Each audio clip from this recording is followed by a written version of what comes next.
So, for you listening right now, I want you to imagine if, like, the name Benedict Arnold or maybe Vidkun Quisling was amplified to just this entirely continental scale. Right, like a massive global scale. Exactly. That is the legacy of Mir Jafar. I mean, across South Asia, his name is quite literally a dictionary synonym for the word traitor. It really is. Yeah, and today we're pulling from this remarkably detailed historical biography transcript and maps out his entire life. And we really want to answer one massive question with this deep dive. How does one single military general effectively hand over an entire, staggeringly wealthy subcontinent to a foreign corporation? Right, because our mission here, for you listening, is to look past that one-dimensional cartoon villain label. We're going to examine the specific chain of events, the human flaws, the backdoor deals that just permanently altered global history. Because we so often view the rise of the British Empire in India like a glacier carving out a valley. Right, like it's just inevitable. Exactly. We assume colonialism was this unstoppable mechanical force of history, just this massive clash of empires where the outcome was already pre-written by, economics and military technology. It's the standard textbook narrative. Yeah, but when you zoom in on the sources for this biography, that illusion of inevitability just totally shatters. Wow. You don't find an unstoppable force. You find, well, a profoundly compromised insider. I really love that framing, honestly, because it completely changes how we view power shifts. We picture colonialism as this coordinated juggernaut just blowing the front gates off the hinges. Right. But the reality in Bengal was that the doors were unlocked from the inside. And quietly, by someone who was literally supposed to be guarding them. Exactly. So, okay, let's unpack this. Let's dig into who Mir Jafar actually was before the infamous Battle of Plassey. Because he didn't just, materialize out of thin air as a British puppet. Oh, no, not at all. Yeah. He was actually at the absolute pinnacle of the military hierarchy in Bengal. He was a big deal. A huge deal. He was a highly capable, seasoned veteran. Under the rule of Nawab Alivardi Khan, Mir Jafar wasn't just handed his position, he earned it. Okay. He rose through the ranks via multiple, really brutal military campaigns. He proved his worth on the battlefield time and time again. So he was a legitimately good commander at first. Yeah, to the point where he became the chief commander of the armed forces, and he even married into the Nawab's family. Wow. Okay. So he's deeply entrenched. Deeply. He was part of the royal inner circle. So we have this guy who has reached the total apex of his career through, merit and loyalty. He has the wealth, he has the prestige, the familial connections. Everything. Right. So the logical question for you listening is, what fundamentally breaks his trajectory? Like, what goes wrong? Well, the breaking point is a massive Maratha invasion. Okay. And this isn't just some minor border skirmish. Yeah. A vast Maratha army, led by these commanders, Mir Habib and Janoji Bonsley, they launched this rapid, just devastating offensive from Odisha. And they're pushing aggressively toward Midnampur, right? Exactly. And for Nawab Alivardi Khan, this is a literal existential crisis. I mean, the Maratha light cavalry was notorious for moving with terrifying speed. Just sweeping through. Yeah, severing supply lines, collapsing defensive perimeters, way before an organized resistance could even form. And as the chief commander, stopping an existential threat is quite literally Mir Jafar's entire job description. That's what he's paid to do. Right. So the Nawab sends him out to the front lines to meet this massive force and hold the territory. But faced with the sheer, overwhelming scale of the Marathas, this seasoned veteran just completely freezes. He totally panicked. He panics. He orders a full retreat, pulling his forces all the way back to Bardhaman. He effectively just abandons the front line and leaves the region totally exposed. You really have to consider the psychology of a command collapse like this, Yeah, break that down for us. Well, when a leader whose entire identity is built on this aura of military invincibility suddenly encounters a force he feels he just cannot beat, the self-preservation instinct totally overrides years of discipline. He just breaks. Yeah. He didn't just organize the tactical step backward. He abandoned the defensive choke point entirely. I mean, think about the absolute chaos that causes for a head of state. Oh, it's a nightmare. It's like the first mate of a ship abandoning the wheel during a Category 5 hurricane, hiding below deck, and then getting furious when the captain demotes him. That's a great analogy. Because Nawab Alivardi Khan is fighting for the survival of his realm, he obviously can't let a massive failure like that slide. No, of course not. He is forced to scramble and send in a backup commander, Khwaja Abdul Hadi, to just do the job Mir Jafar was supposed to do. And Alivardi Khan makes sure that discipline is highly visible. He makes an example of him. Exactly. Mir Jafar is publicly humiliated. He's stripped of his prestigious post as chief commander. The bubble of his invincibility is just burst in front of the entire court. And see, instead of taking the demotion as a harsh but, fair consequence of his own cowardice, Mir Jafar's reaction is to immediately plot treason. Right away. Right away, he and a political ally, Ray Durlab, attempt to stage a rebellion against Alivardi Khan right then and there. And it fails. It totally fails, but the psychological profile is entirely set now. It is. That failed rebellion is the crucial lens for literally everything that follows. What's fascinating here is that his eventual world-changing betrayal wasn't really born out of simple financial greed. It was ego. Yes, it was born from a profoundly bruised ego. He developed this obsessive, desperate need to reclaim the elite status he felt he was inherently entitled to. While totally ignoring the fact that his own military failure cost him that status in the first place. Exactly. He starts nursing this massive, festering grudge. So fast forward a bit, and the political landscape shifts. Nawab Alivardi Khan passes away, and his grandson, Siraj ud-Daulah, takes the throne. Right. For a humiliated, bitter political operator like Mir Jafar, this transition of power to a younger ruler is the exact opening he's been waiting for. It's his perfect storm. Because Siraj ud-Daulah inherits a kingdom, but he also inherits a deeply fractured court full of ambitious elites who feel totally sidelined.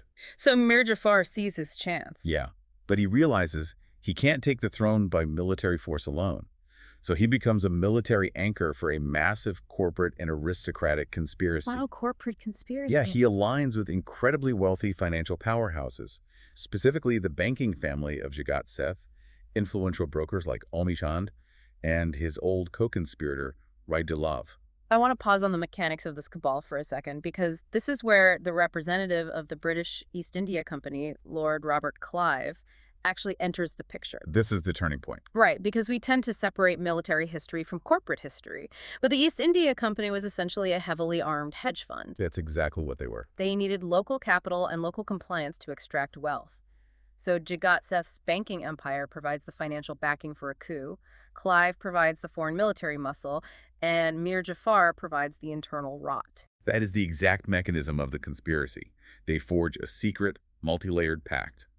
The plan is brutally simple in its design, but just devastating in its execution. What was the exact deal? The goal is to orchestrate the downfall of Siraj ud-Daulah, place Mir Jafar on the throne as a compliant, indebted ruler. A puppet. A puppet, yes.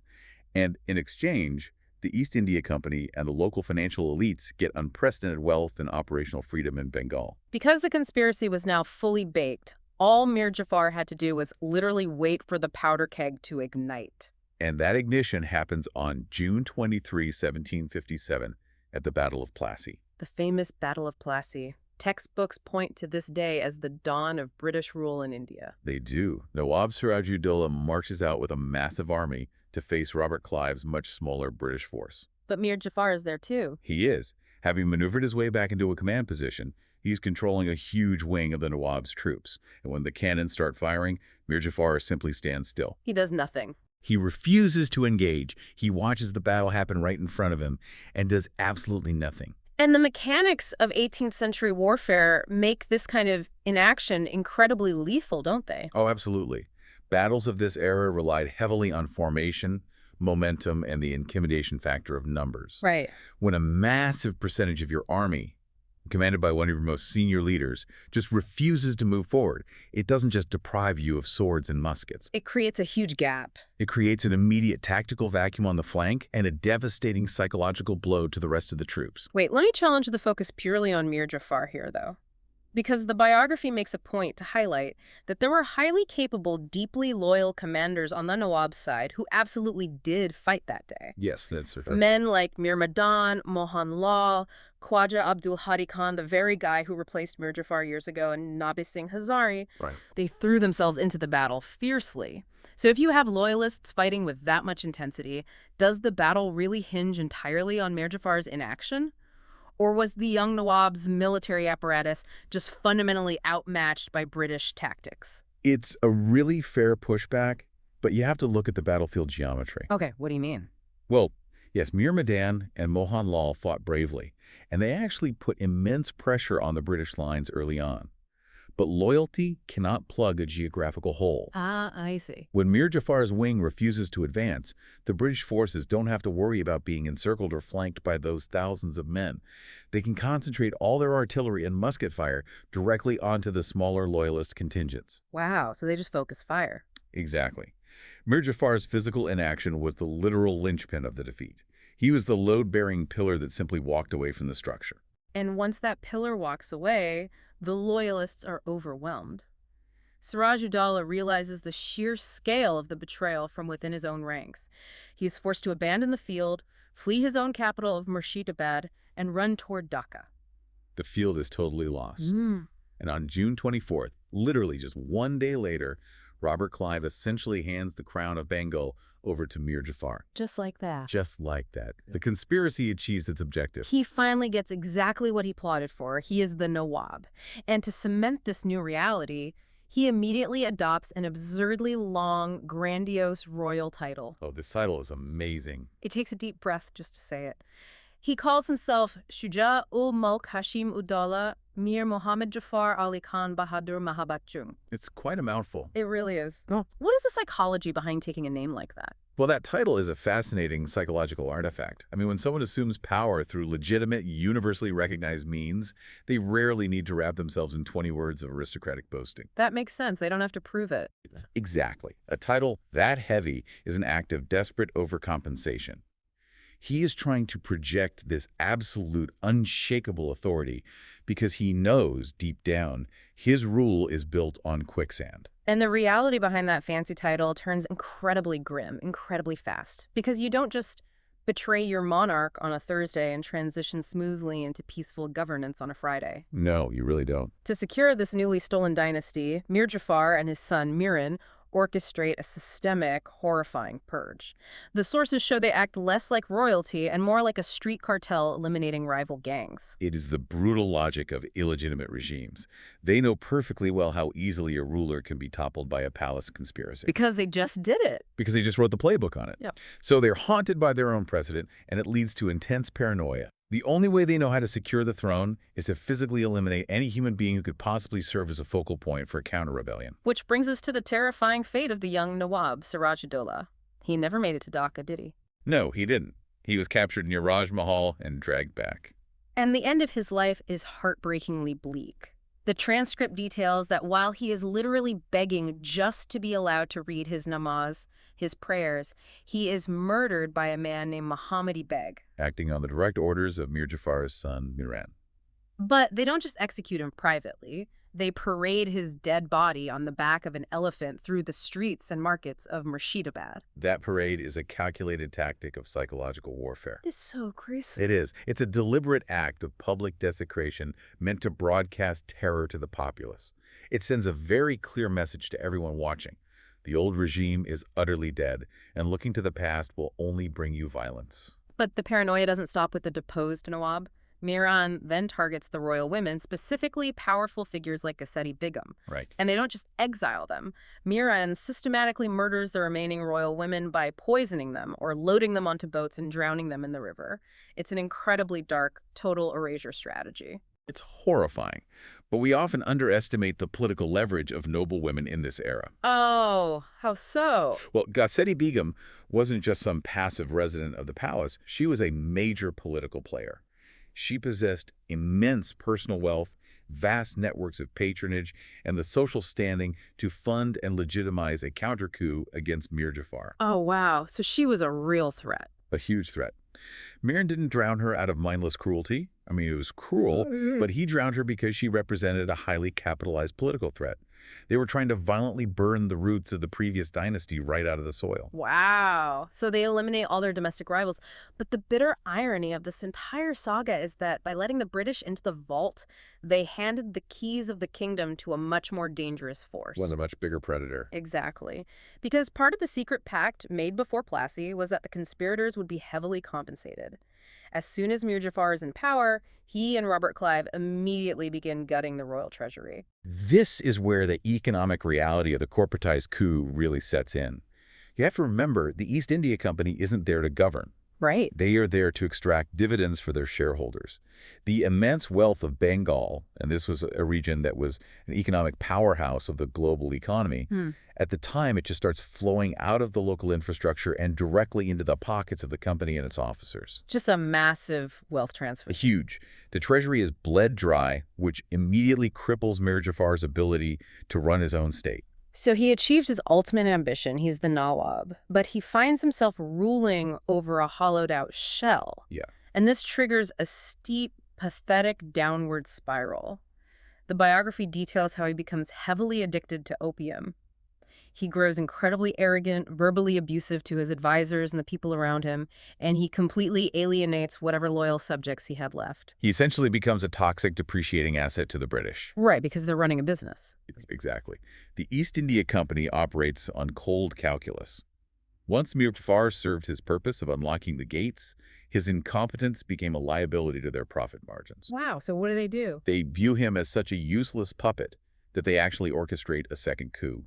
They briefly depose him and replace him with his own son-in-law, Mir Qasim, just to try and maintain order and keep the revenue flowing efficiently. Man, it's just layer after layer of humiliation. It really is. And right in the middle of this political chaos, history delivers a moment of bizarre, almost unbelievable karmic retribution. Oh, this part is wild. His ruthless son, Miran, the architect of the brutal murders of the young Nawab and the royal women, dies in a sudden freak accident. Out of nowhere. Out of nowhere. He is resting in his tent during a severe storm in Gujarat, and he is struck and killed by lightning. You literally couldn't write a more cinematic end for a man who enacted so much violence. It's just a stark reminder of the sheer randomness of history. It really is. And following Miran's death, and a whole separate, complicated conflict with Mir Qasim that culminated in the Battle of Buxar, the British actually decide to reinstate Mir Jafar one last time. Wait, really? They bring him back? They bring him back. But by this point, it is a completely hollow victory. He is a broken, powerless figurehead. His final days leading up to his death in January 1765 are just miserable. He is physically deteriorating, afflicted by leprosy. It's a sad end. And even on his deathbed, his advisors are still pulling his strings. Under the guidance of his Brahmin minister, Nanda Kumar, his final acts as ruler include handing over even more critical assets, specifically a Chandanagar fort to the English. It's tragic, honestly. A man who began his career climbing the ranks as a proud, highly capable military commander under Alivardi Khan ends his life slowly dying of disease, manipulated by his court, signing away the last structural remnants of his nation's sovereignty to a foreign corporation. Looking at this staggering historical arc, I mean, from that initial cowardly panic and retreat from the Marathas in Midnapore to the festering resentment to the ultimate betrayal of standing totally still at Plassey, through the horrifying cartel-style purge, all the way to a lonely, disease-ridden death while his country is looted. It is a spectacular self-inflicted tragedy. Spectacularly self-inflicted. He sold out his entire country, his monarch, and his own honor, all to wear a crown. But he ended up a despised, drug-addicted puppet who handed his realm over to a corporate board of directors. And the reason this history matters so much to you, the listener, is that it serves as a profound, chilling reminder of institutional vulnerability. How so? Well, we spend so much time analyzing geopolitical strategies, building defensive walls and looking for the enemy charging the gates. But the greatest threat to a system's survival, whether it's a nation, a corporation, or a community, rarely comes from the outside in. It comes from the inside out. Exactly. Okay. It comes from the commander standing right beside you, who quietly decides his personal ambition matters more than the structure he swore to protect. It all comes back to that glacier we talked about at the beginning. We want history to be a clean, inevitable image of an unstoppable force reshaping the world. But the reality is messy, fragile, and deeply human. So human. Which leaves us with one final provocative thought for you to mull over. We know how the dominoes fell. But think back to that very first crack in Mir Jafar's pride. The retreat. The retreat. If he had never panicked and retreated from those Maratha-like cavalry units in Midnapore years before the Battle of Plassey, Right. if he had managed his fear, stood his ground, and fought He would have never been publicly humiliated and stripped of his command by Nawab Alivardi Khan. He'd still be the hero. And if he was never humiliated, would his fragile ego have ever needed to seek such catastrophic revenge? If that one guy just does his job on that one day, does the British Empire in India ever even come to exist? It's a huge what if. Sometimes the glacier isn't an unstoppable force of nature. Sometimes it's just one deeply insecure guy holding a pickaxe who decides to swing at the ice because his feelings got hurt.